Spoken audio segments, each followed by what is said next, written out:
Buenos días otra vez, mi nombre es Paula Vistañino, soy periodista argentina y llegamos acá al tercer bloque de esta cumbre que se titula el Opus Dei en la Argentina, pero que es una cumbre internacional donde hay testimonios de distintos países, porque como decíamos antes, el Opus Dei ha replicado un modus operandi, una forma de captar a las personas, de manipular a las personas y someterlas en distintos países. Y también en este caso y en este bloque, que es el que vamos a dedicar a quienes fueron víctimas del Opus Dei, quienes están denunciando distintos tipos de abusos, vamos a dar lugar a los abusos sexuales en el Opus Dei, que es un capítulo bastante poco contado y que en general cuando miramos el Opus Dei suele ser lo menos sistemático y característico, al menos en apariencia. Esto lo he conversado largamente con muchas personas que entrevisté que me decían, bueno,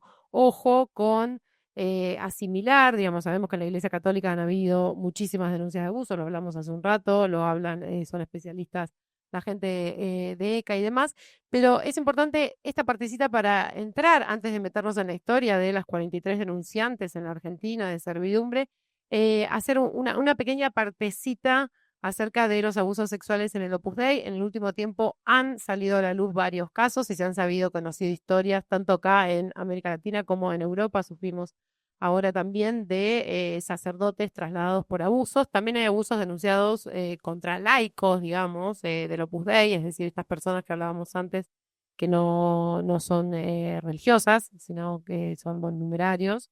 En general, entonces es bueno meternos en ese capítulo. También el Opus Dei se ha diferenciado, como en muchas otras cosas de la Iglesia Católica, o ha intentado diferenciarse diciendo ese problema nosotros no lo tenemos, ¿no? Como que lo tiene el resto de la Iglesia Católica y el Opus Dei no lo ha tenido. Bueno, sí hay denuncias, sí han habido casos de abusos a menores y casos de abusos a estas personas que ingresan con 15, 16 años y que quizás ya están en la mayoría de edad, pero que también, y otras veces se han usado en algunos casos esos abusos como formas de alguna manera, de extorsión para el silencio.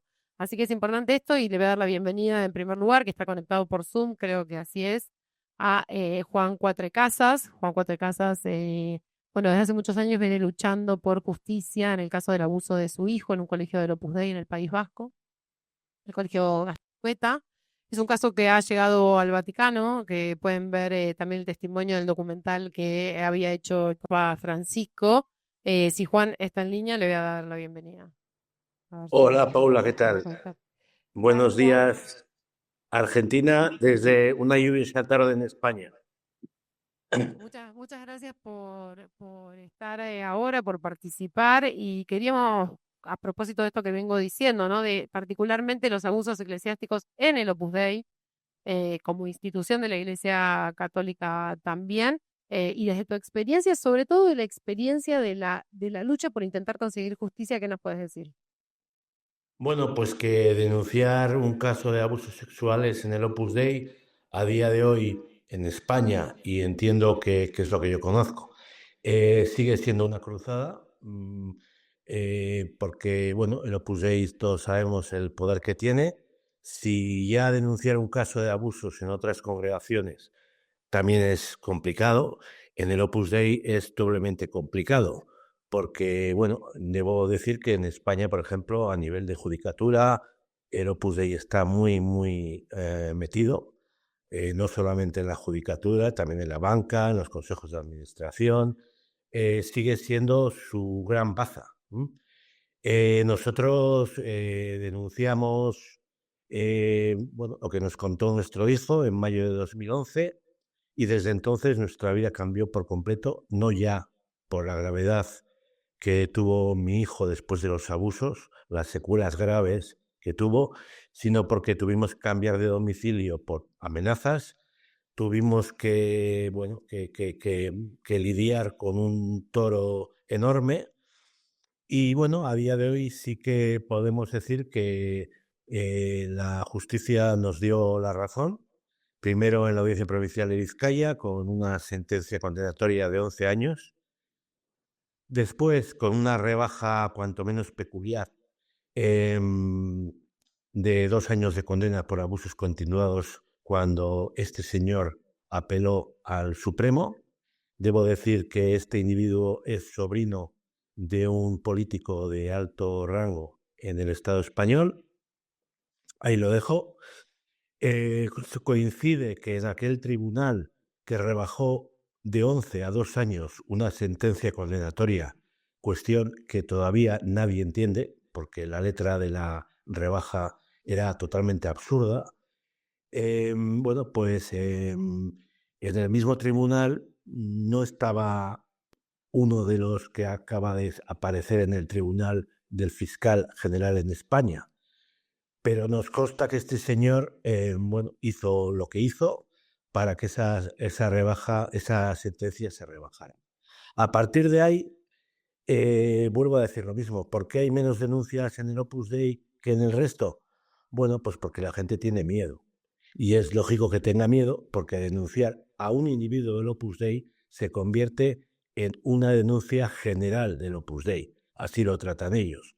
Desde un corporativismo totalmente vomitivo, porque nosotros jamás denunciamos al Opus Dei, denunciamos a un numerario del Opus Dei. Y a partir de ahí el Opus Dei vino por nosotros con las garras afiladas.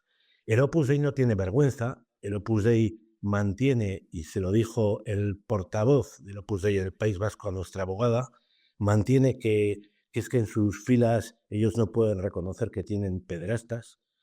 Una cosa es que no puedan reconocerlo, que deberían, pero otra cosa es que hacen todo lo posible para ocultar, encubrir, tapar, porque nunca hacen lo que debería hacer cualquier colegio cuando tú denuncias un delito de este tipo, que es ir directamente a la fiscalía, denunciar ellos, proteger a la víctima, cuestión que no hicieron, porque en el caso de mi hijo pusieron su nombre en boca de todo el mundo, y sobre todo intentar machacar a la familia en todos los ámbitos, económico, social, hasta el punto de que llega un momento en que tienes que cambiar de domicilio por la presión que recibes.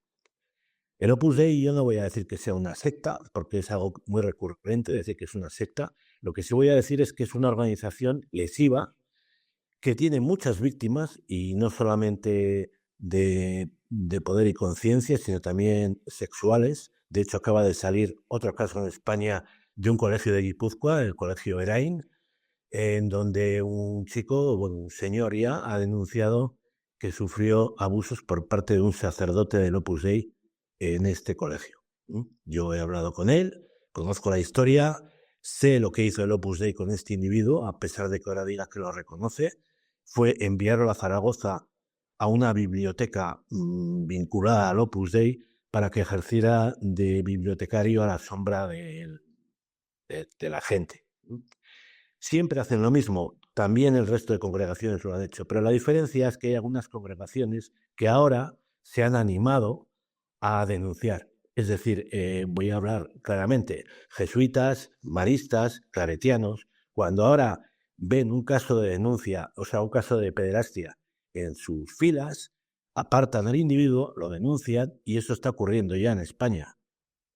El Opus Dei no. El Opus Dei sigue reconociendo de aquella forma, por ejemplo, en el caso de mi hijo Juan, cuando la sentencia condenatoria en firme por vía penal de 2 años, Ocariz, al que yo mandé un burofax junto a la Daria en el Vaticano, pidiéndoles que rectificaran lo que venían afirmando hasta ese momento, que mi hijo poco más o menos se lo estaba inventando, pues Ocariz me contestó una carta infame, viniendo de un alto dirigente de una supuesta organización católica, en donde nos hablaba de verdad jurídica. Es el máximo representante del Opus Dei, ¿no?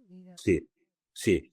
Y él hablaba de que sí, que reconocía que era una verdad jurídica. ¿Pero qué verdad jurídica? Es que no creen en nada. No creen en el Estado de Derecho, por supuesto, porque si hay una verdad jurídica en un Estado de Derecho, esa es la verdad. No hay otra verdad. O sea, las verdades del Opus Dei ya las conocemos cuáles son. Mentiras. Trucos de magia, trilerismo, barato, y lo único que saben hacer es engañar. El pecado lo llevan por bandera, con temas que para la mayor parte de la gente normal, convencional, no son pecado. Yo me sigo considerando cristiano y he tenido una educación de los jesuitas y más o menos sé qué es pecado y qué no es pecado, la moral del Opus Dei es una infamia, es una vergüenza, no saben lo que es la moral, van dando lecciones por aquí y por allá de moral y lo primero que tendrían que hacer es mirar dentro de su casa y barrer toda la basura que han almacenado en tantos años. Y bueno, mientras esto siga así, yo espero que el Vaticano, bueno, como dejó casi testado el Papa Francisco, corrija estos privilegios que tiene el Opus Dei, que no debería tener, ya ha empezado eliminando la prelatura, y que la reforma de los estatutos que está a caer salga ya y les pongan en su sitio. Juan, Cuatro Casas, sí, sobre la prelatura, que antes lo dijo Gareth, lo que se hizo fue vaciar de contenido la figura de la prelatura personal, no quitarle el título, es decir, sigue siendo una prelatura personal, pero al correrla de un dicasterio al otro y demás, lo que hizo Francisco fue vaciarla de contenido. Ahora se espera que, bueno, ver qué hace este Papa con los estatutos que han presentado después de 3 años, después de 3 años y 3 intentos, digamos, con muchas demoras. Lo último que quiero decir es agradecerte muchísimo, Juan, por este testimonio y decir que Juan, además de la lucha que viene librando para pedir justicia por los abusos en el colegio del Opus Dei a su hijo Juan, también ha estado en contacto y está en contacto con muchísimas otras víctimas en otros lugares, es decir, que no solamente se ocupó de su caso y de su lucha, sino que además viene acompañando él y su familia, ¿no? Vienen acompañando otros casos y denunciando otros casos, que eso es muy importante. Cualquier persona que haya sido víctima sabe que esa compañía, ¿no? O ese trabajo colectivo también es fundamental para poder transitar, sobre todo las denuncias. Así que, Juan, te agradezco muchísimo. Y acá En ese sentido, disculpa, Pablo, en ese sentido muy breve, hace unos días hemos estado en Roma reunidos con otras asociaciones en la Oficina Pontificia de Protección al Menor. Hemos cambiado de interlocución, ya no tenemos como interlocutor válido a la Conferencia Episcopal de España y ahora hemos asumido la interlocución con esta Oficina de Pontificia de Protección al Menor. Bien, muchas gracias, Juan. Entonces, y decía, voy a aprovechar que estás vos para darle pie a Francisco Ferro, que está acá y que también no denunció públicamente, pero sí denunció, no denunció a la justicia, pero sí denunció públicamente eh, un poco su abuso en un colegio del Opus Dei cuando tenía 11 años, pero sobre todo el periplo que desde que decidió denunciar con el protocolo que sacó el Papa Francisco para denunciar abusos, él dijo, existe este protocolo, yo lo voy a usar y voy a denunciar esto. Ya hace unos pocos años, digamos, el abuso había sido hace muchos años, decidió salir a denunciar y eso lo tuvo y lo tiene desde hace años, de acá para allá. El Opus Dei lo tiene de acá para allá sobre todo y él nos va a contar sobre esto. Francisco, te paso el micrófono. Bueno, buenas tardes, buenas mañanas. Yo no iba a hablar, la verdad, pero después de escuchar, digamos, la valentía de la gente decidí sí hacerlo. Sí había traído todo el material que yo tengo, que es muchísimo, para mostrarlo en privado a quien le interesaba. No lo voy a hacer público porque el Opus Dei va a aprovechar a cambiar como hace yo todo lo que podría hacer público ahora, que demuestra que realmente, bueno, no les importamos, no les importamos. Yo tuve un abuso a los 11 años, en 1989, en un campamento organizado por un club. ¿Mm? Me encontraba en la noche en un pasillo. Bueno, voy a estar breve. En 1990 había dormido con el abusador. Era un numerario. En 1990 el abusador vuelve a abusar de otro chico. Este chico sí denuncia, porque yo no había denunciado. eh, bueno, hacen todo un protocolo para echarlo y nadie habla con mi familia. Y el año anterior tampoco nadie había hablado con mi familia. Obviamente llegué a mi casa destrozado y he tenido una vida muy, muy, muy dura, sobre todo la adolescencia. Bueno, le dije a mis padres ahora de grande que quería denunciar, me dijeron, bueno, y mamá se enteró que se podía denunciar a la Opus Dei. Entonces dijimos, bueno, vamos a denunciar al Opus Dei. Y denunciamos y al mes renunciamos a la prelatura por un protocolo que hay. Bueno, y a la semana, el mes, perdón, llega un decreto que dice que los hechos ocurridos hace 30 años tuvieron lugar en un campamento y la prelatura como tal no organiza ese tipo de actividades, entonces no se puede investigar. No se puede investigar. Por sentido común, obviamente, veo que a todos les sorprende. En el protocolo dice que sí se puede investigar mi caso. Es decir, el protocolo está lleno de mentiras. Lleno de mentiras. Son todas mentiras.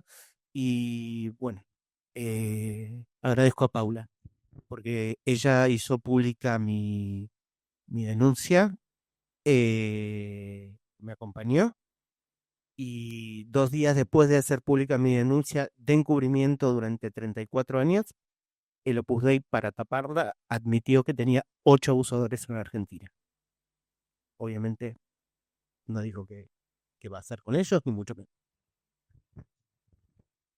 Gracias, Francisco. Es muy importante lo que él decía ahora de esto del protocolo, de que como el Opus Dei no organiza campamentos, que no es para nada cierto, así como ellos dicen que el Opus Dei no tiene, no son de su propiedad un montón de instituciones que son de su propiedad. Estos clubes, estos centros, el Opus Dei dice, yo no tengo nada, soy solo un mensaje espiritual, somos una institución pobre y esas son iniciativas de fieles laicos de la prelatura. En realidad, todas estas asociaciones civiles que son dueñas de los clubes, como en el que Francisco sufrió el uso, como el colegio al que iba Francisco, por ejemplo, también del Opus Dei, y demás, de cada centro del Opus Dei, de los centros de retiro, donde estaba la escuela de mucamas de la que ahora vamos a hablar, y demás, todo eso pertenece al Opus Dei, que tiene montado una organización jurídico-económica a través de asociaciones civiles que integran sus miembros, estos fieles laicos que dicen ellos, que en realidad son miembros plenos, como escuchamos antes del Opus Dei, pues son numerarios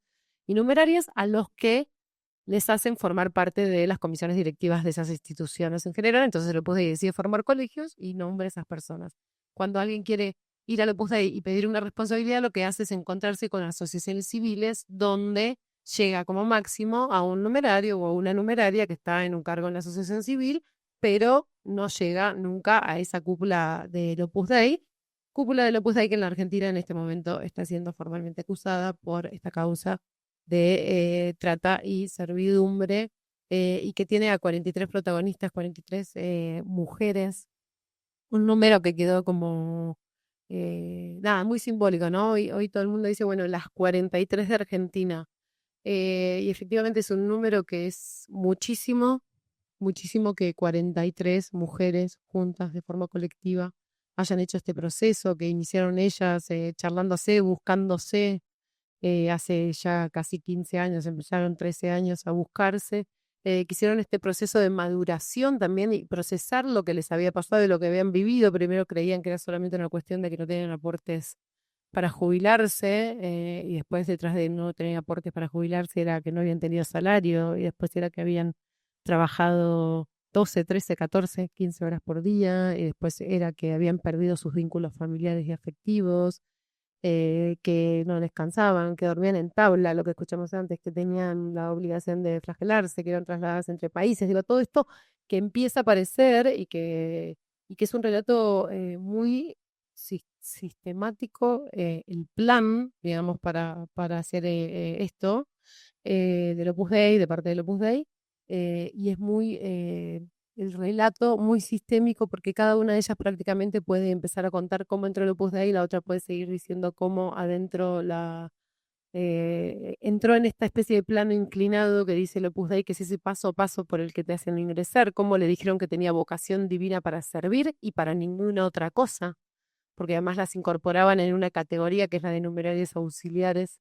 que era con la idea de servir a las jerarquías altas de la organización. Bueno, estas mujeres, para volver a la causa, decidieron salir a dar testimonio muy valientemente, muy valientemente. Lo hicieron por primera vez en el Diario de la Nación en 2021, publicamos esa nota y a partir de entonces, bueno, fueron pasando muchísimas cosas, los testimonios se multiplicaron.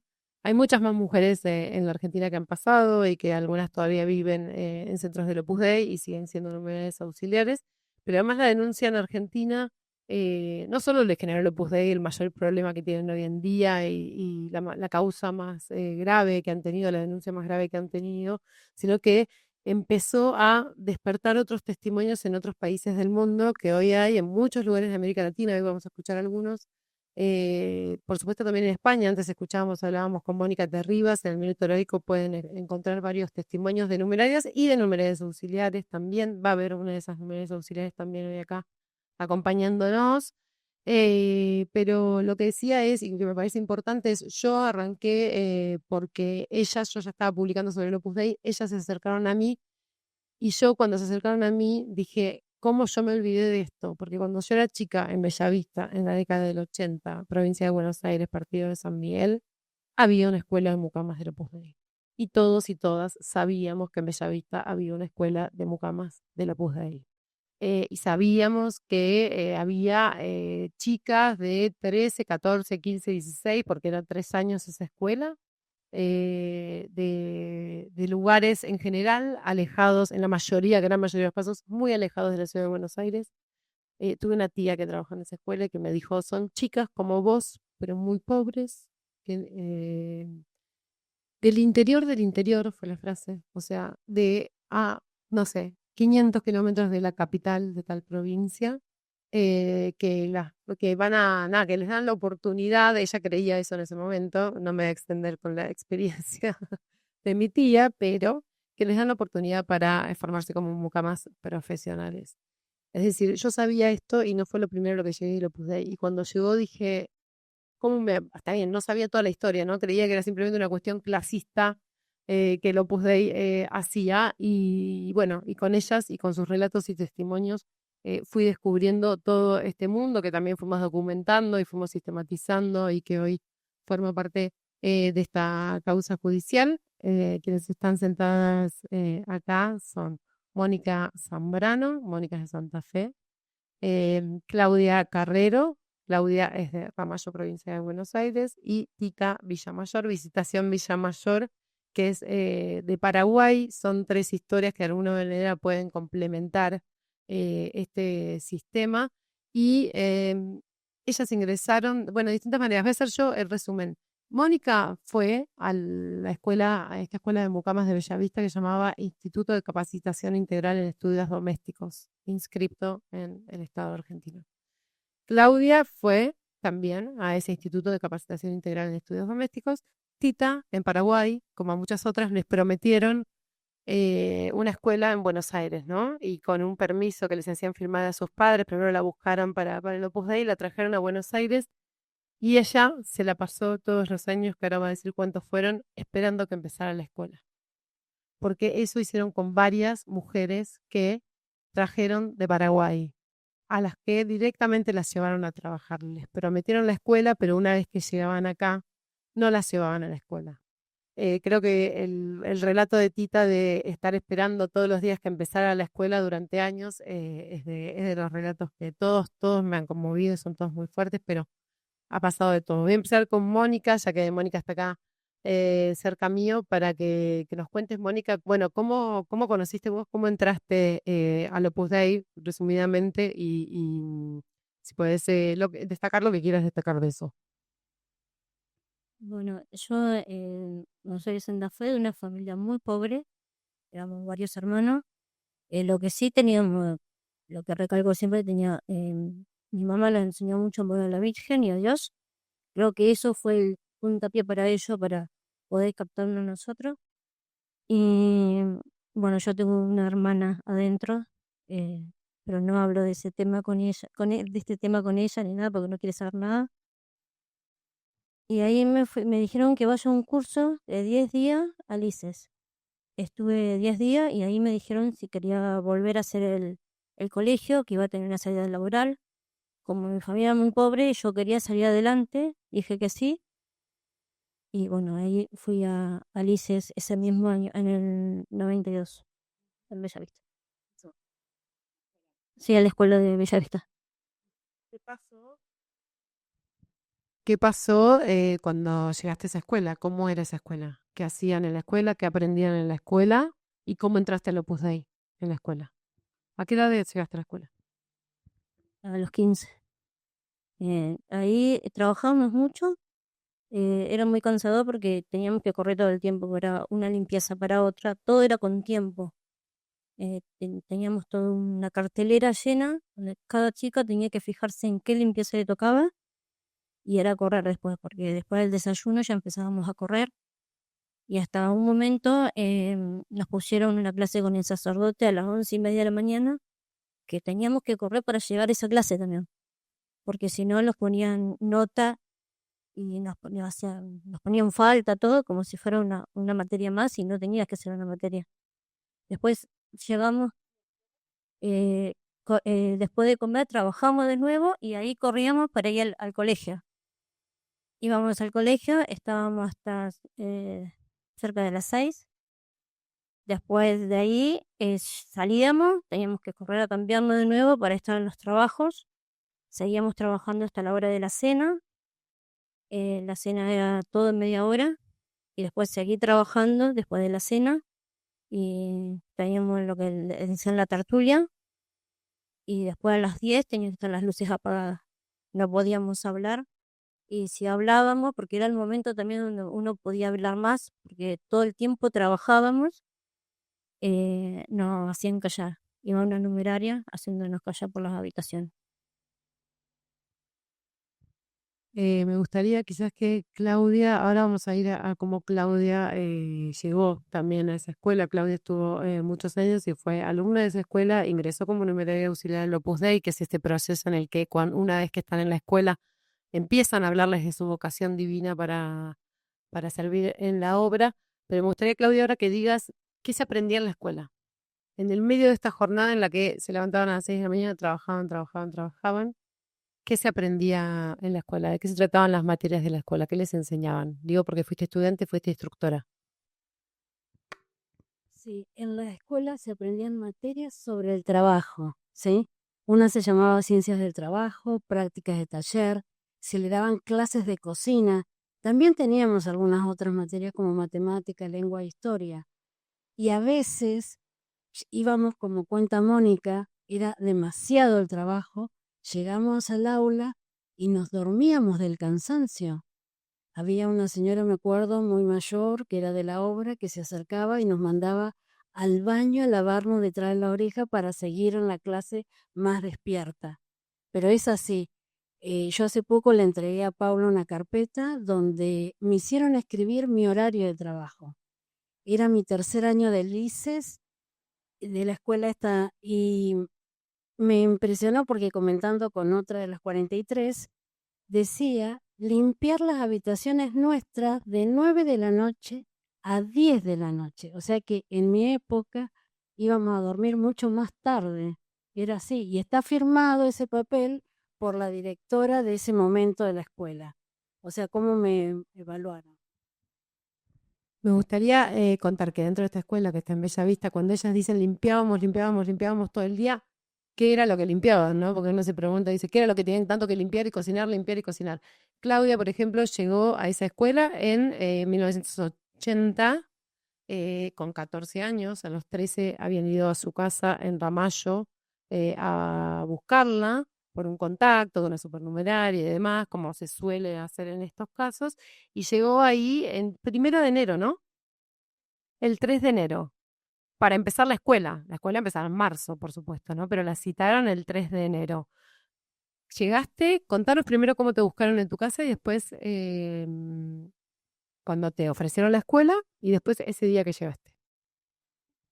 Bueno, en 1979 llega la directora de la escuela con bueno, las dos eran numerarias, a mi casa y me cuentan de la escuela, que hay que trabajar, estudiar, todo eso. Y ellas, bueno, observaron a mi familia, católico, me preguntaron si tomaba la primera comunión, etcétera.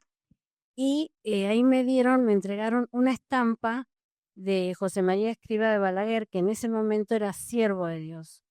Y ahí me dijeron que le rezara porque había un sorteo en el cual que rezara mucho para salir sorteada. Bueno, ahí para mí fue un engaño, porque también salí sorteada para el 3 de enero. Y bueno, cuando llegué a la escuela el 3 de enero, yo con mucha ilusión por lo de la escuela, era inmensa, máquinas inmensas. Mis padres me dejaron y enseguida lo primero que me dieron un uniforme y a trabajar. Entré en un lugar donde se lavan los platos, una máquina industrial inmensa como esta mesa, pasaban cajones llenos de vasos, platos y yo tenía que secar. Cuando estaba asustada que voló un vaso, se acercó la directora porque se me rompió, me quedé dura y señaló, en ese momento había una cartelera con los precios de la vajilla y me dijo, no te preocupes, que, que eso lo vas a pagar con tu trabajo. Así, me dijo así, nada más. En esa casa, Escuela de Mucamas en Bellavista, es la principal casa de retiros del Opus Dei en Buenos Aires. Está desde la década del 60, fines de la década del 60, y es donde numerarios y numerarias, es decir, jerarquías del Opus Dei, hacen sus retiros anuales y hay retiros espirituales y demás. Entonces, lo que ellas hacían era trabajar para servir. Un mes iban las numerarias mujeres, un mes iban los numerarios varones, y ellas todos los días tenían que servir, o sea, limpiar, preparar la comida, lavar la ropa, planchar la ropa, porque están los plancheros estos gigantes con los que hay también mujeres que se han quemado, por ejemplo, en esos plancheros de rodillos gigantes. También acá en la sede central en Recoleta hay un planchero así enorme en un subsuelo que se morían de calor trabajando y demás.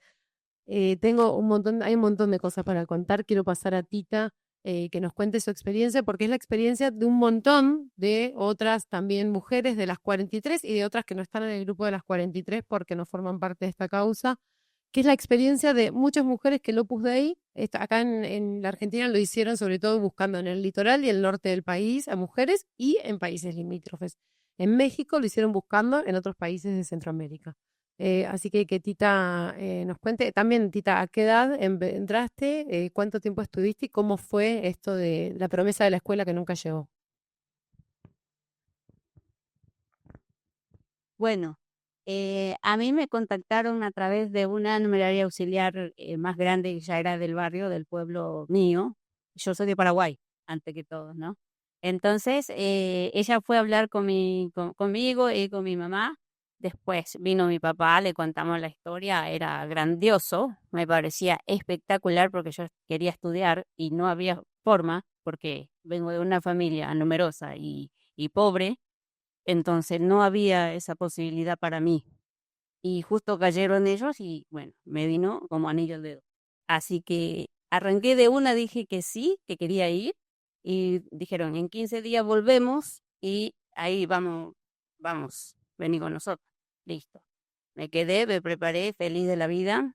Vine, llegó el día, fueron a buscarnos en auto. Vino conmigo una prima mía también, así que era mejor todavía porque éramos dos. Bueno, antes de llegar a todo, o sea que era de mi pueblo hasta Asunción. Teníamos como 5 horas de viaje. Bueno, llegamos y ya primero a mí me dejaron en un centro y a mi prima ya la llevaron a otro lado. Entonces ya empezamos mal. Yo pensé que iba a estar con ella todo el tiempo y que si por lo menos una quien conocía. No fue así. Bueno, me quedé ahí, después era cerca de Navidad, la fiesta, todo eso, toda alegría, todo bien. Después empezamos enero, febrero, todo a laburar a full. Lo primero que me dieron es un uniforme de ama de casa, parecido a una bolsa de papa con botones. Bueno, me enchufé eso y a trabajar, ¿me entienden? Entonces, nunca empezó el colegio. Yo esperaba, llega febrero y se esperaba que un día me llame y me diga, bueno, vengan que vamos a comprar o nos vamos a anotar, la anotamos en tal parte. Porque mi papá, con lo pobre que éramos, igual cuando llegaba el día de ir al colegio, a traer las listas del colegio, él contento y se iba a comprarnos de todo un poco lo que se podía, ¿no? En esa época. Y yo esperaba que, yo estando en Asunción con esa gente, me brindaran otro estilo más, mucho mejor que lo que yo tenía. Y que nunca llegó. Yo todos los días esperaba que me llame alguien para decirme, para darme ese mensaje que nunca llegó. Bueno, de ahí lo que más me hicieron hincapié es solamente que yo tenía una vocación para ser numeraria auxiliar. Entonces, dale con eso, porque yo fui elegida desde la eternidad, que por eso llegaron justo a mi casa, que no era por casualidad y que yo no era quien para decirle no al Dios. Entonces, yo con 15 años y no sabía casi nada, no teníamos ni televisión en mi casa tampoco, era muy difícil la situación. Yo dije, bueno, sí, está bien. Y me hicieron escribir la carta, tenía 16 años y ya me hice de la obra. Bueno, todos contentos. Y al pocos meses me dijeron, bueno, ahora vas a ir al centro de estudio a Buenos Aires, porque el padre te necesita allá. Listo. Bueno, yo dije, bueno, te vas a ir con fulana y fulana, éramos 4 que veníamos. Venimos en colectivo, era yo menor, tenía 16 años y le hicieron firmar a mis padres un permiso de menor en esa época. Y con eso pude viajar. Entonces llegamos al centro de estudio que era Laya, al lado del Cudex, La Recoleta. Bueno, una casa enorme con un montón de gente y ya me asusté, pero seguíamos porque, bueno, había que seguir porque yo tenía vocación supuestamente. De numeraria auxiliar que yo ni sabía qué era. ¿Entendés? Entonces seguimos así hasta que de a poco yo me fui dando cuenta que no era lo mío. Ya no estaba, terminé el centro de estudio, que son 2 años sin ir a visitar a mis padres, solo trabajando de 6 de la mañana hasta las 10 de la noche. Había todo un cartel, ahí estaban todos los nombres de cada una y los horarios, de qué horario a qué horario en cada piso, en cada trabajo, porque teníamos desde limpieza, lavadero, planchero, tintorería, para, para planchar las sábanas que eran diferentes, que era una sauna, que también me tocó. Bueno, después terminé el centro de estudio de 2 años y seguí ahí, me dejaron ahí. Yo empecé a pedir que me quería ir, o por lo menos que me devolvieran a mi país, y no. Entonces me mandaron a la calle Conde, que se llama Ailén, otro centro.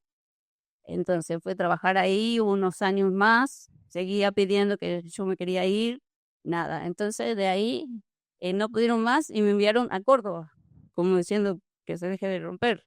Entonces fui a Córdoba y ahí era todo nuevo, ahí yo era todo. Llegué y bueno, me dieron la bienvenida, un montón de cosas más, me hacían sentir importante, digamos, en una palabra, cosa que yo me olvide de lo que yo tengo en mi cabeza.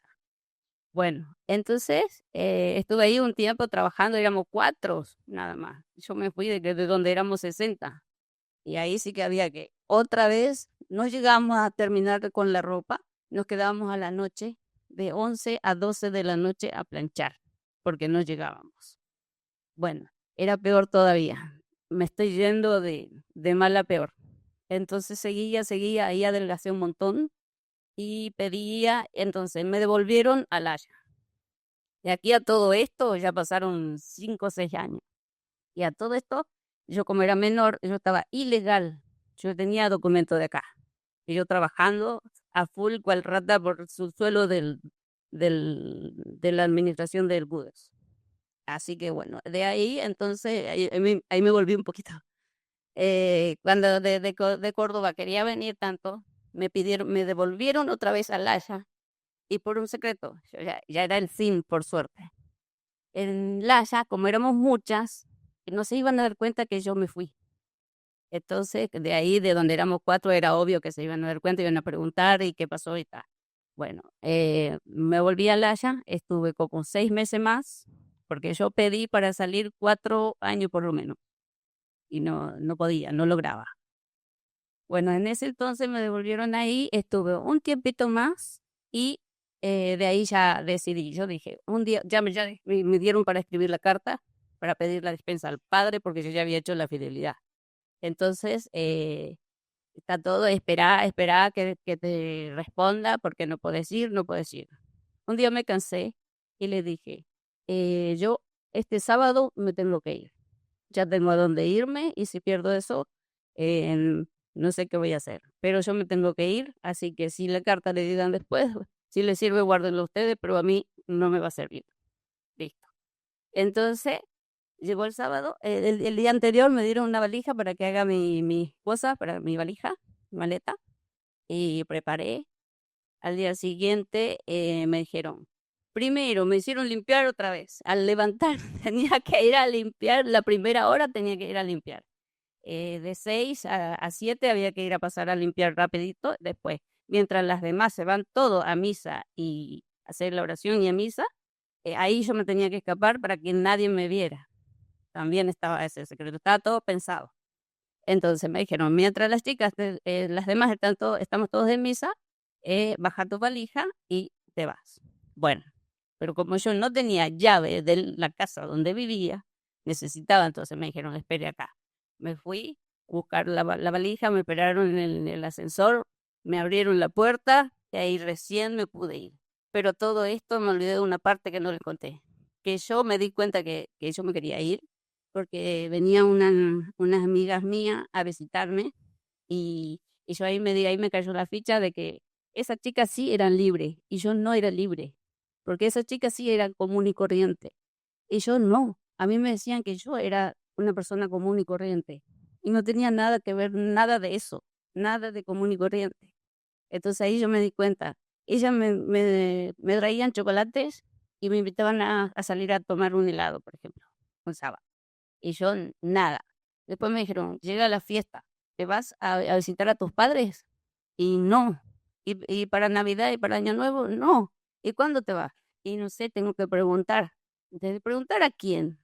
Y porque no sé qué, entonces venía toda una cosa que no sabía ni qué decir. Entonces yo de ahí me di cuenta, estas chicas realmente sí son libres. Tenían la llave de donde vivía, de donde trabajaba y además de donde vivía, veían televisión, cobraban su sueldo, que yo ni sabía lo que era cobrar un sueldo. Tantas cosas que hacían. Ellas podrían ir a la fiesta, a pasar con su familia, podían ir a bailar, podían escuchar música, yo no podía escuchar radio, que a mí me fascina la música. Entonces yo no podía escuchar ni siquiera la radio. Y me hartó eso, yo pensé, no, realmente estas chicas sí son libres y yo estoy presa. Yo no puedo vivir así. ¿Entendés? Así fui todo eso maquinando todo el tiempo y por eso que pedía tanto para salir hasta que logré. Y yo entré por la puerta grande y salí por la puerta grande, pero me costó el oro y el moro. Casi más la vida, más o menos, porque a veces ya había pensado, si me escapo y si me pasa algo, me muero por ahí y mis padres nunca van a saber nada. Me ha pasado muchas cosas en la cabeza durante tantos años. Así que eso, no sé si algo más quería que cuente. Gracias, Tita. Bueno, Claudia, Mónica, hay mucho para contar. Hay muchas cosas que Tita cuenta y que se repiten. Hay historias de mujeres que se escaparon realmente sin que nadie les diga andate ahora cuando están rezando. Siempre ocultaban en general la información. Hay muchas que no han visitado a su familia. En general, cuando iban a visitar a su familia, tenían que ir acompañadas, ¿no? No podían ir solas a la casa de sus padres y no se podían quedar a dormir, o iban acompañadas por numerarias que estaban todo el tiempo con ellas, y si había un centro de la obra cerca de esa casa, tenían que ir a dormir en el centro de la obra, este tipo de cosas. Tenemos un montón de cosas y queda poco tiempo, lamentablemente, pero lo primero que me gustaría es, tenemos en línea, está Lucía de Chile, ahora vamos a saludar, Fátima de España, ellas fueron numerarias auxiliares también en sus países. Y también tenemos un video de Anne-Marie Allen. Anne-Marie Allen es una ex numeraria auxiliar irlandesa. En Irlanda tiene bastante poder, como en muchos otros países. Particularmente Anne-Marie Allen salió y escribió un libro que se llama Serve, donde cuenta su experiencia. Y bueno, hablamos con ella y nos grabó un video para contar un poquito mínimamente su historia y también saludar un poco a esta cumbre y a las 43 que han inspirado a que un montón, miles de mujeres en otros lugares del mundo también se animen a denunciar. Sí, mientras esperamos para ver el video, seguimos conversando entonces con ustedes. Cuando una numeraria auxiliar, bueno, el camino de convertirse en numerarias auxiliares en general era muy parecido, ¿no? En la escuela o en un centro de la obra, decirles que tenían vocación divina, que Dios las había elegido para servirlo a Él en la obra. Sebastián lo contó recién, hace un rato, lo contó bastante bien de cómo se hacía esto, que era también sistemático entre un sacerdote y una directora, que era en general la que les decía que tenían esta vocación, y así las iban llevando hasta que ingresaban en la obra. ¿Qué pasaba en la escuela cuando ingresaban en la obra? O sea, vos eras una alumna de la escuela y ingresabas a la obra y tu vida cambiaba. ¿Cómo era eso? Sí, cambiaba porque teníamos que hacer, ahí se dicen las normas que teníamos que, y era obligatorio ir a la oración de la mañana, media hora, la misa, después teníamos que rezar el rosario todos los días y teníamos que hacernos tiempo por la escuela y el trabajo. Y también la oración de la tarde, que se tenía que hacer en el recreo más largo, que era me parece que de 45 minutos, entonces teníamos para hacer la oración y correr a tomar algo para la merienda. Eso era, y después, bueno, el tiempo de la noche, que no podíamos hablar una vez que nos levantábamos de la tertulia, a la mañana también hacer silencio porque teníamos que ir a hacer la oración. Eso fue cambiando también. ¿En qué momento las numerarias auxiliares, como numerarias y numerarias, tienen que usar obligatoriamente, como parte de las normas que decía ella, que el plan de vida del Opus Dei tienen que usar elementos de mortificación corporal? ¿En qué momento viene alguien y te dice, tenés que usar esto, tenés que hacer esto? Y eso en la charla que nos ponían a una numeraria, que nosotros no la elegíamos, lo ponían ellos, y ellos te iban explicando y diciendo y estaba el silicio, que estaban las disciplinas, cómo se usaban, después la ducha de agua fría también estaba, y ellos nos iban explicando ahí, y ahí nos íbamos enterando de las cosas que de a poco, todo lo que venía. No era que lo sabíamos de antes, siempre nos enterábamos después. Gracias, Mónica. Vamos a ver el video de Anne-Marie Allen, entonces, que fue numeraria auxiliar del Opus Dei en Irlanda y que, bueno, nos grabó este video para hoy.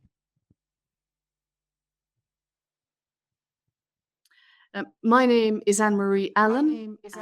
I'm from Ireland.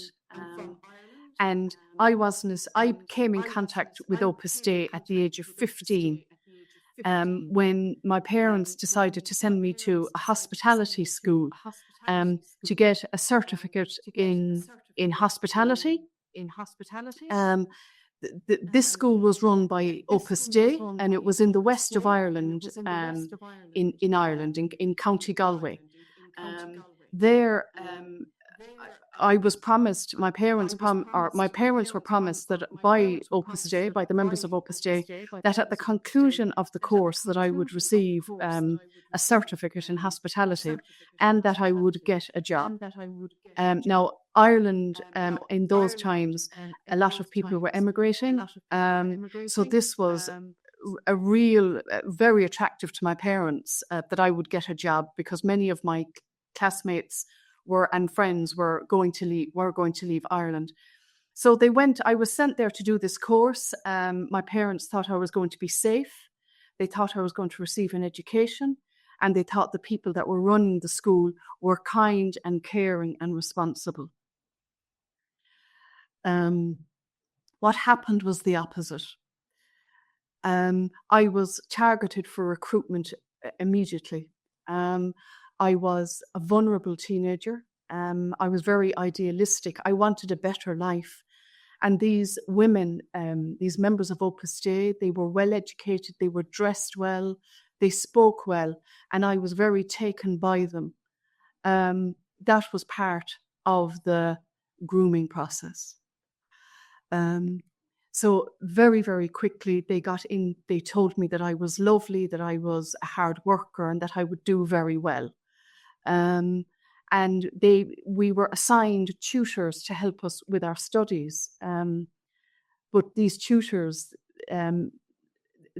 what they did was I started to tell them my personal issues, my teenage issues, and they started to tell me that I was they say start praying and start coming to the meditations and start doing the rosaries and start doing the norms of Opus Dei, and you will feel happier. And this was start of the group. So very quickly, I was very enamored by them, and they started to mention about being an assistant numerary. The priests of Opus Dei, the ordained priests of Opus Dei, were involved in my recruitment. So within a few months, I had turned 16, and I became a member of Opus Dei, a fully fledged member of Opus Dei, an assistant numerary. And I was told not to tell my parents, and because they said that they wouldn't understand. I was isolated from my parents. I was isolated from my friends. I was isolated from even the girls in the group, which, and I then was very quickly working 14 to 15-hour days, working in various centres of Opus Dei across Ireland for the elite of Opus Dei, and doing the full norms, Mass, Rosary, prayer, and then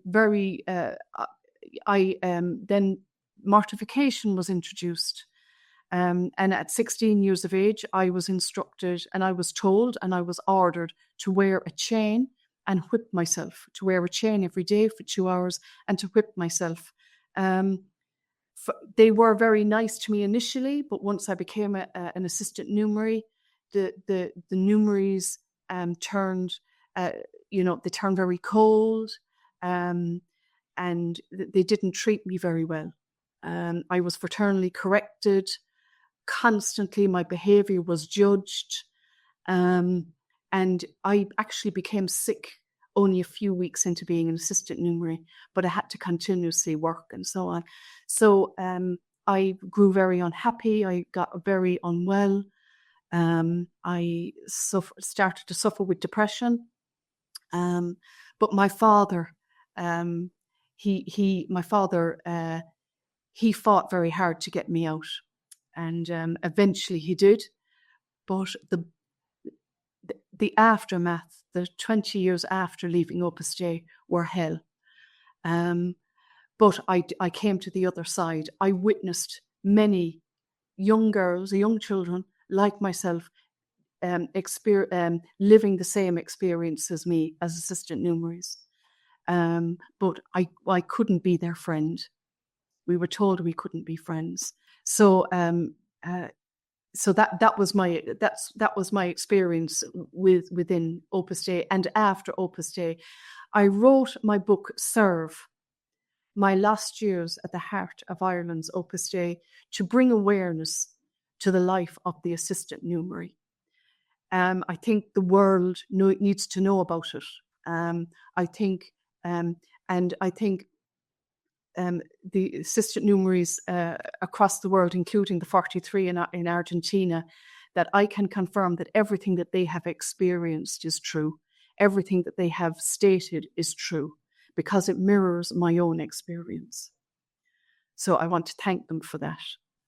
So that's why I wrote the book Serve, because this dehumanizing, coercive, controlled life of servitude and service, it needs to end.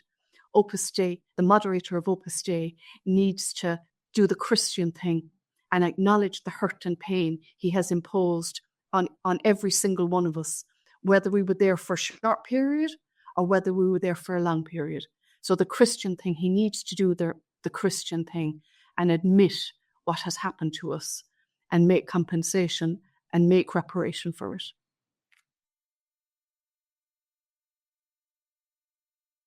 Bueno, el testimonio de Anne-Marie Allen, que como ella bien lo dice, escribió este libro y empezó a dar testimonio, como fue una de las primeras de Irlanda en salir así públicamente, y viene también, y esto que yo decía al comienzo, que es que estas 43 mujeres de Argentina, que no son todas argentinas, pero que ha surgido acá la denuncia, inspiraron, están inspirando o incentivando o siendo como un poco la punta, ¿no? De esta gran cantidad de denuncias que están apareciendo, pero que todavía no fueron judicializadas en la mayoría de los países.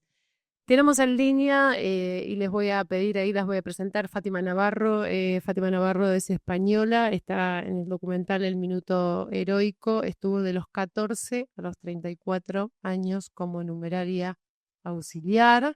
También está Lucía es de Chile, estuvo desde los 13 años hasta los 24, a los 13 ingresó a una escuela del Opus Dei, logró salir a los 24.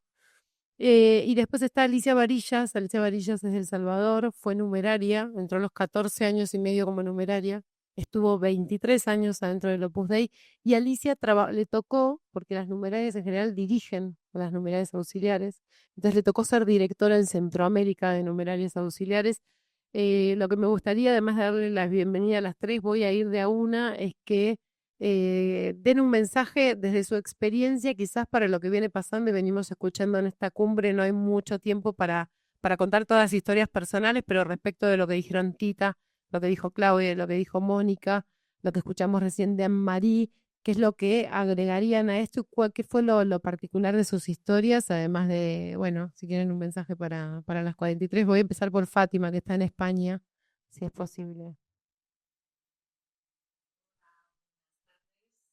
Buenos días para vosotros todavía, ¿no? ¿Se me escucha bien? Sí, perfectamente, gracias, Fátima. Gracias por Muy bien.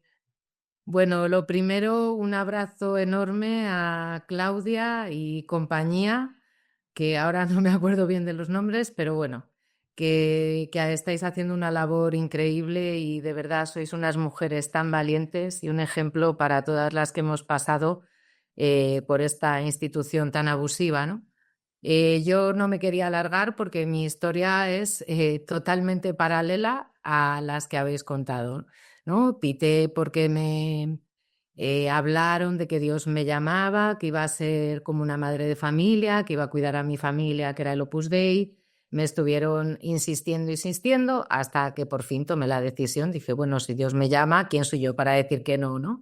Y después fue cuando me fui enterando de todo lo que tenía que hacer, cuando me dieron el cilicio, cuando me dieron las disciplinas y cuando empieza esa manipulación diabólica, diría yo, en la cual consiguen romperte, ¿no? Yo lo que sí quiero dejar claro aquí, ya que tengo voz, es que es una auténtica burrada dentro del Opus Dei equiparar, ¿no? Y que tu vocación en el Opus Dei esté ligada a tu vocación profesional, porque eso significa que si tú te vas del Opus Dei no tienes nada cuando sales, porque profesionalmente no tienes nada.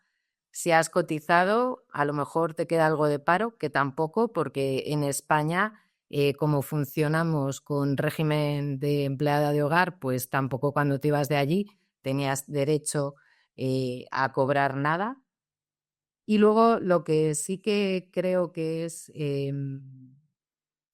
también importante señalar que hemos sufrido unos abusos laborales, unos abusos económicos, por los cuales, pues, cuando una vez que sales y te encuentras con la vida, te das cuenta de que si no sabes trabajar en un horario normal, tienes que estar siempre partiéndote el lomo, no sabes descansar. Cuando te pagan, prácticamente das las gracias y no exiges tus derechos porque no sabes ni qué derechos tienes. Eres carne de abusador, carne de estafador, y todo eso son las secuelas que vienen después, o sea, sin contar con todo lo que pasamos dentro. Y nada, ya hasta aquí puedo hablar. Bueno, un abrazo, gracias, Paula. Fátima, no, muchísimas gracias a vos por participar, por este mensaje, por escuchar también ahí del otro lado una frase que les decía Escrivá de Balaguer a las numerarias auxiliares en general, y les decían que tenían que ser como el borrico de Noria. El borrico es el burro este que gira, ¿no? Constantemente, todo el tiempo, alrededor de un eje, y que bueno, y que no se queja, ¿no? Por supuesto, y si no, la otra frase era que tenían que terminar cada noche exprimidas como un limón, ¿no? será el fómero para que los demás pisen. Blando. Bueno, esas eran las frases. Está en línea también Lucía. Voy a ir por último a Alicia Varillas de El Salvador, pero voy a saludar a Lucía. Lucía es de Chile. En Chile hubo un documental hace un tiempo que contaba la vida de las numerarias auxiliares, pero muchas de las cosas que estamos diciendo hoy, como cuando yo supe de la escuela de Mucamas, no sabíamos todo lo que pasaba. Lucía en particular, algo que también le pasó a muchas y que me gustaría, Lucía, que cuentes, buen día, es lo que te pasó a vos con el título de esta escuela, porque ahí hay todo un gran tema también. Estas escuelas entregaban títulos que después no eran válidos. Era un título, una especie de título secundario que muchas mujeres después quisieron seguir estudiando cuando lograron irse y no tenían el secundario. Que les decían, habían hecho prácticas y prácticas, les decían que el trabajo que hacían en los centros de Opus Dei eran prácticas. Entonces hubo chicas que salieron y que después fueron a escuelas de hotelería y necesitaban prácticas y bueno, pedían un certificado, decir, che, yo trabajé acá 5.000 horas.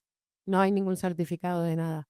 Estas cosas con esas escuelas que eran finalmente fachadas de reclutamiento, ¿no? Y que no eran escuelas reales como lo contaron, pero que tampoco entregaban títulos. Simulaban un título y abajo tenían una leyenda que decía título no oficial.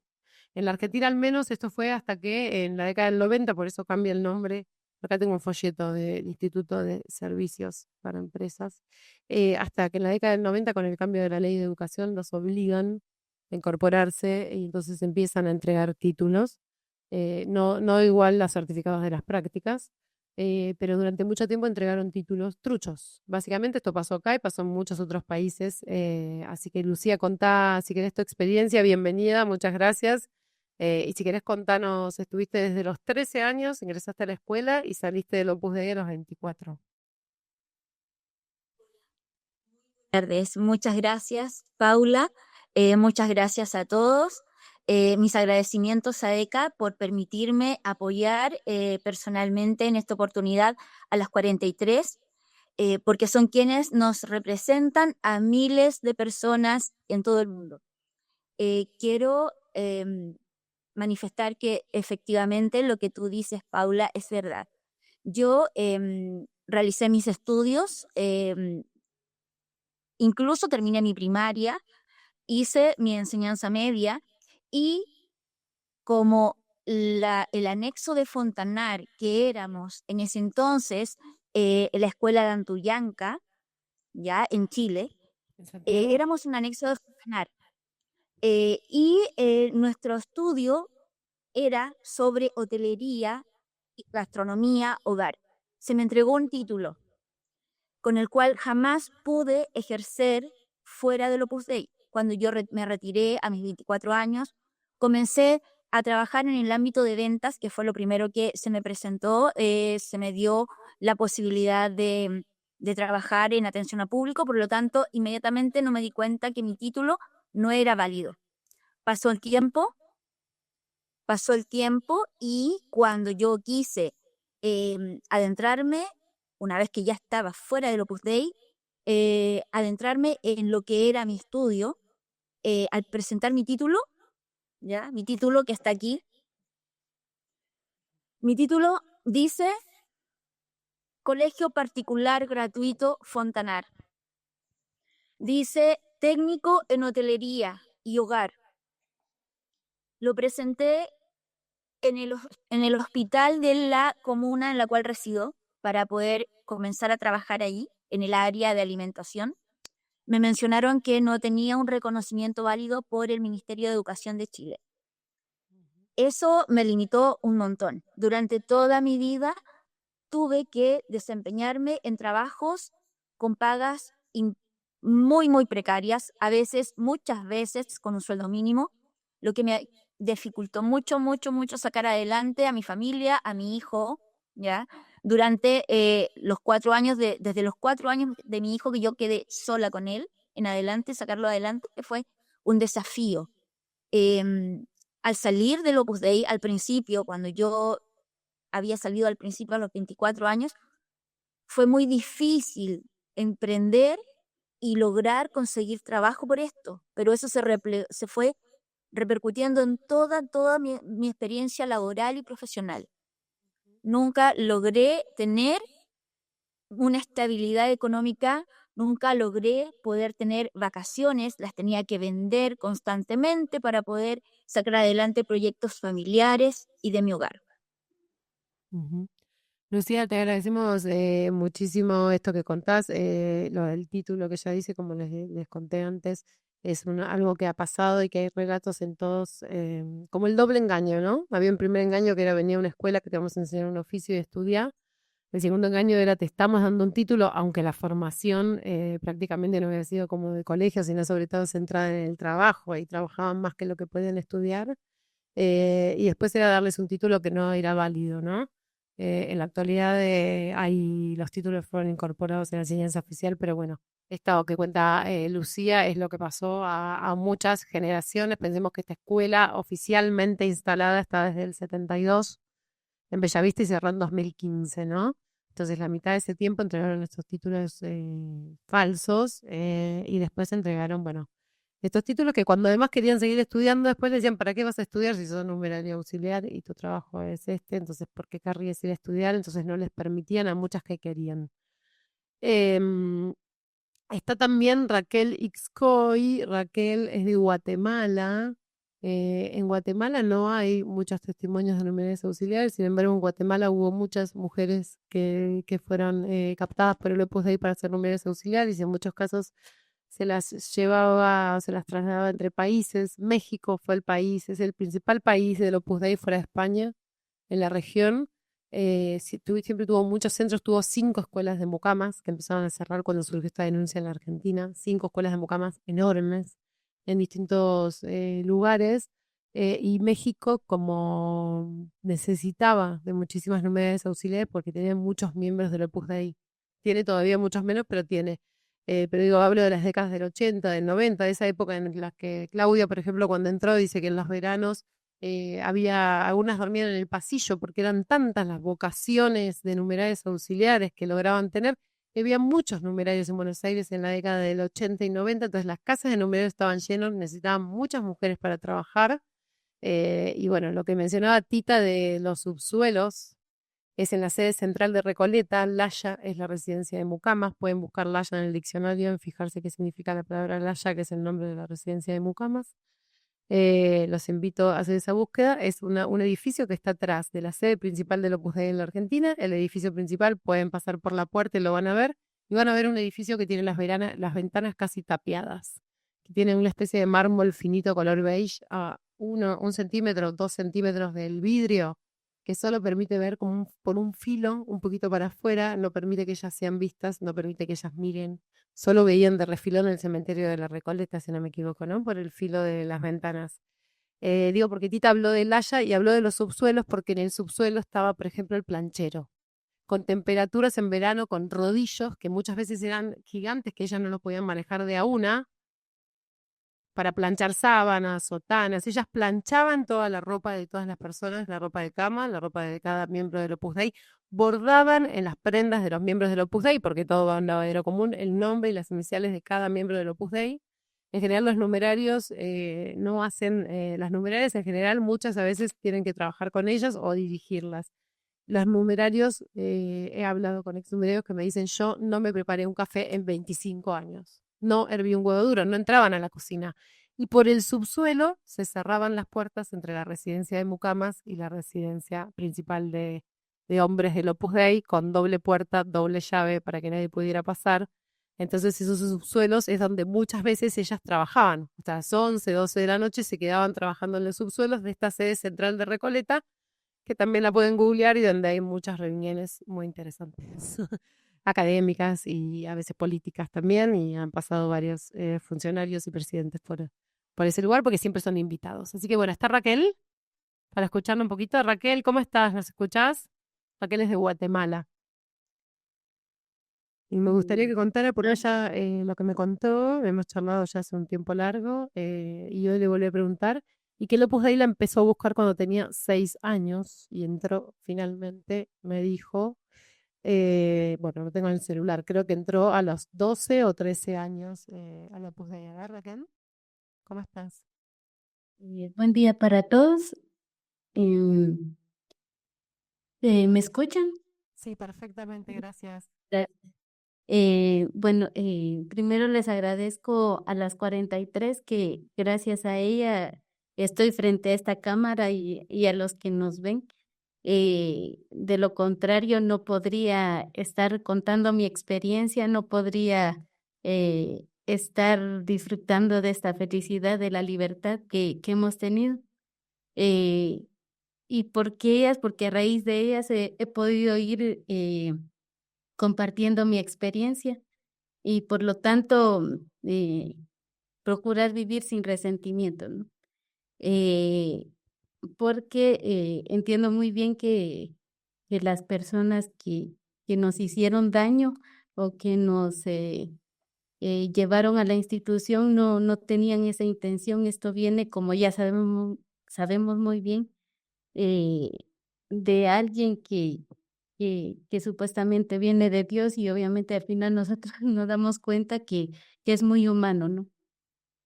Entonces, ojalá logren conseguir algo, logren la paz que necesitamos todos los ex que hemos tenido estas experiencias y muchos también, mucho más pienso en las personas que no han logrado hablar, no han podido contar sus experiencias, siguen sufriendo porque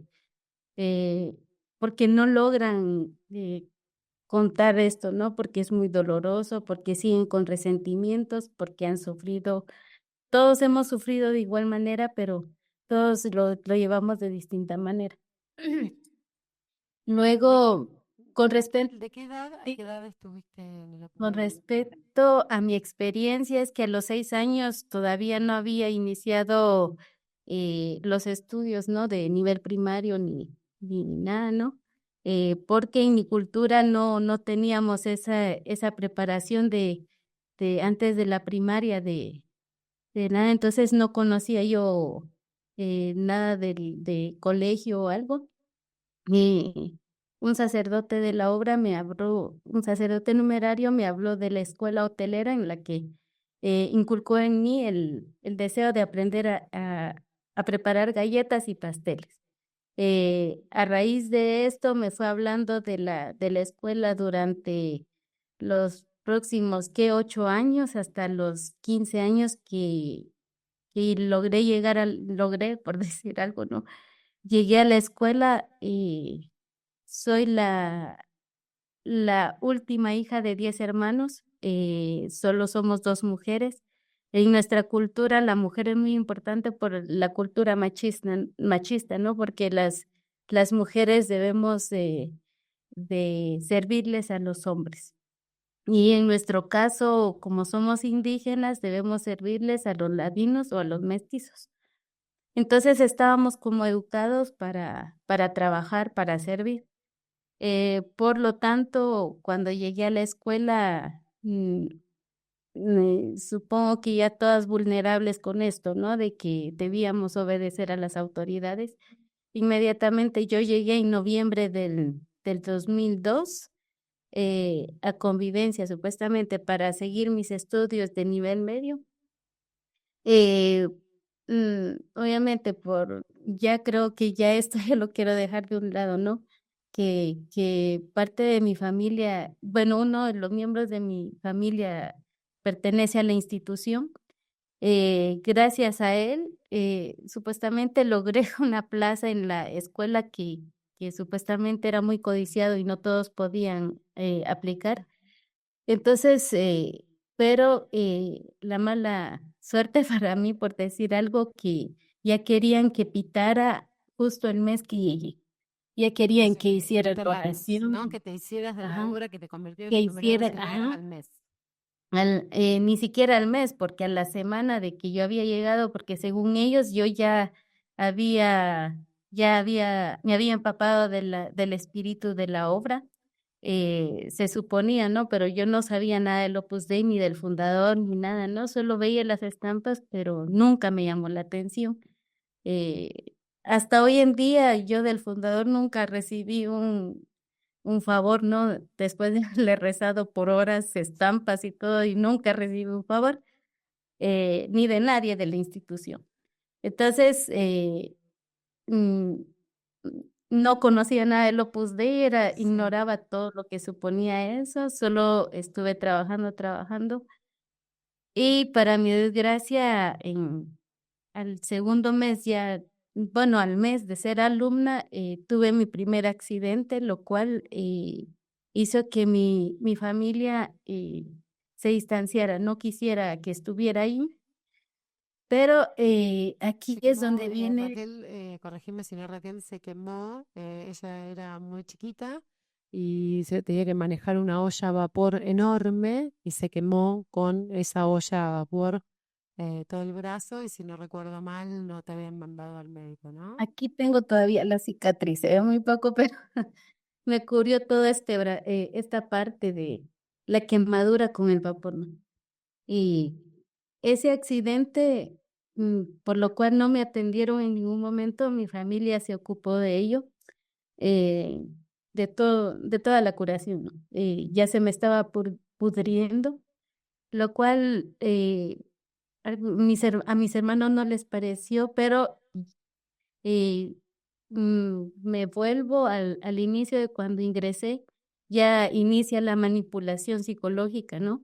De que todo era de Dios, de que había que ser fuerte, de que había que ofrecerle todos los dolores, sufrimientos, había que esforzarse por Dios, todo era para Dios.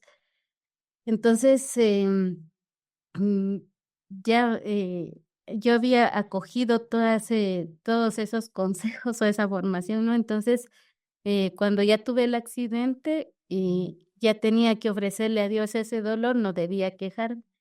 Y otra de las cosas que no tenía a mi favor era que soy la última de los 10 hermanos, supuestamente la consentida, lo cual con eso me hicieron mucho bullying porque siempre me dijeron de que yo era muy inmadura, de que actuaba como niña, hablaba como niña, lo cual fue difícil de superar después de dejar la institución también. Eras una niña, ¿no? Cuando entraste.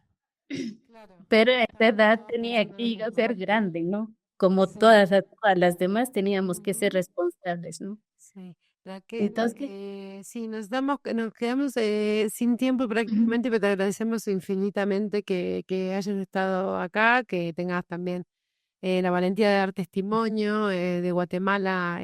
Sos prácticamente la única numeraria auxiliar que desde hace un tiempo viene dando testimonio, contando toda esta historia, además de que tiene un hermano en la obra, entonces también eso es bastante fuerte. En general suele pasar, ¿no? Que haya en familias muchos miembros y eso hace que sea mucho más difícil romper el silencio. Así que te mandamos un beso, un abrazo muy grande desde acá y muchas gracias.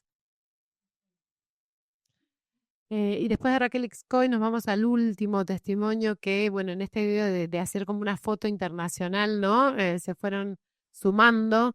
Es el de Alicia Varillas. Alicia Varillas es de El Salvador, fue numeraria durante 23 años, entró a los 14 años y medio, como antes contaba Federico Johansen, que la que buscan a los numerarios y numerarias también. Es ese momento clave de la adolescencia donde las personas están más vulnerables y demás y las pueden formar puramente, digamos, enteramente desde el Opus Dei.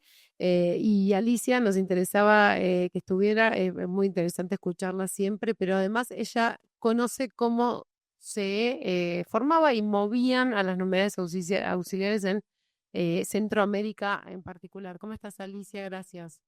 Hola, muchas gracias y felicitaciones por esta iniciativa. Gracias a las 43, gracias a ECA, gracias a vos. No, gracias a vos por estar y me interesa un poco eso, que cuentes tu experiencia como una numeraria, es decir, una miembro de mayor jerarquía, que muchas exnumerarias han tenido que dirigir, a veces trabajar, no sé si a la par, pero sí, muchas veces trabajar con las numerarias auxiliares también, digamos, hay una rama masculina del Opus Dei y una rama femenina que está por debajo. En la rama femenina es donde se ocupan de las numerarias auxiliares y hay numerarias. Es el caso de Alicia. Y algunos especialmente han hecho su vida dentro del Opus Dei dirigiendo numerarias auxiliares y pueden dar fe de cuánto trabajaban, cómo trabajaban, de las indicaciones que tenían que darle, de los controles que tenían que imponerles. Sí, totalmente. Quiero hacer la aclaración que no fui directora, fui administradora y por eso mucho en contacto con las numerarias auxiliares. Efectivamente, nuestros países eran como la cantera para poder abastecer de numerarias auxiliares a los centros de la institución en todo el mundo. Y lo que se ha contado es exactamente lo que se vivía en nuestros países de aquí, de Centroamérica. O sea, a mí me tocó empezar la escuela en Costa Rica y luego en Guatemala también estuve ahí habían 2 escuelas que ya cerraron, afortunadamente. Aquí en El Salvador una, y entiendo que en Honduras hay una. El proceso es similar a lo que ha contado Lucía desde Chile, lo que ha contado Fátima en España y lo que cuentan, por supuesto, las 43. Se buscaba familias muy vulnerables a las que ofrecer una salida. Y esto, lógicamente, muchas veces con el apoyo de los sacerdotes de aquella zona. Recuerdo que en una de las escuelas más emblemáticas de Guatemala se enviaban cartas circulares a todos los sacerdotes de todo el país para poder buscar jóvenes que pudieran venir a la escuela. Y efectivamente, las jornadas eran brutalmente largas, prácticamente para no tener un espacio de tiempo personal. Y esto era como una rueda de hámster, que era imposible detenerse a pensar qué pasaba o a por lo menos a identificar para luego pedir ayuda.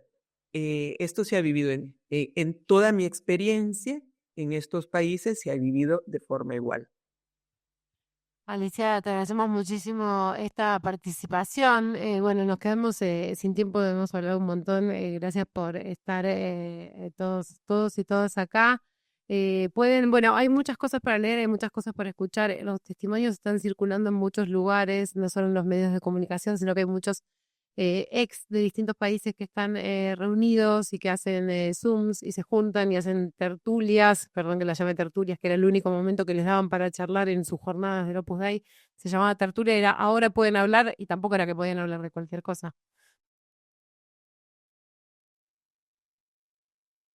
O sea, se habían conseguido nuevas chicas para llevar al Opus Dei, de esa se podía conversar en la tertulia o del fundador, calculo yo, del Opus Dei.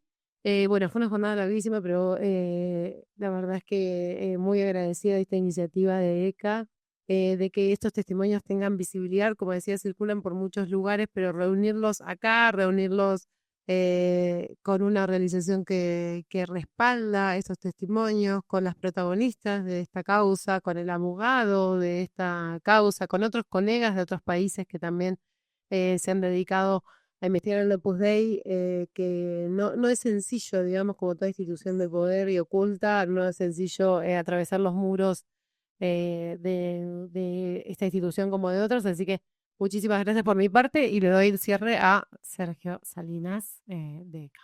La parte formal. No me quiero olvidar.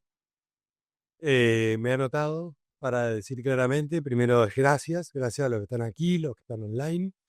Recién me dediqué a revisar todos los chats del video en YouTube.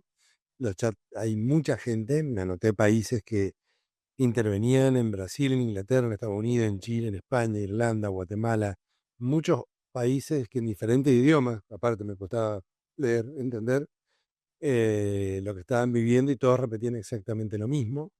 Quería compartir eso con ustedes. Cuenta con el apoyo de ECA. ECA es una organización mundial, como les dije. No es que somos miles de personas trabajando, pero podemos canalizar el pedido o agrupar para que sea justamente dar fuerza a la causa que lleva Sebastián, que es la causa de ustedes. Obviamente gracias a Zorra Media, que allá atrás, si no, esto no se podría hacer porque sería una paparruchada mal filmada. Y esto tiene que dar vuelta y que tiene que ser visto por muchos en general. Y a quien financia esto, que no solo es ECA, sino que es una organización que se llama OAK. Y finalmente a Paula, a Pedro, y en todo caso un poco a mí también, porque somos parte de los tres que hacíamos todo esto. Y por último, no se olviden en serio de los derechos que tienen. Quédense con esa idea, el mensaje final y el que tenemos que sentir que los tenemos, porque no los han tenido en muchísimos años. Muchas gracias y termino acá. Me avanzo.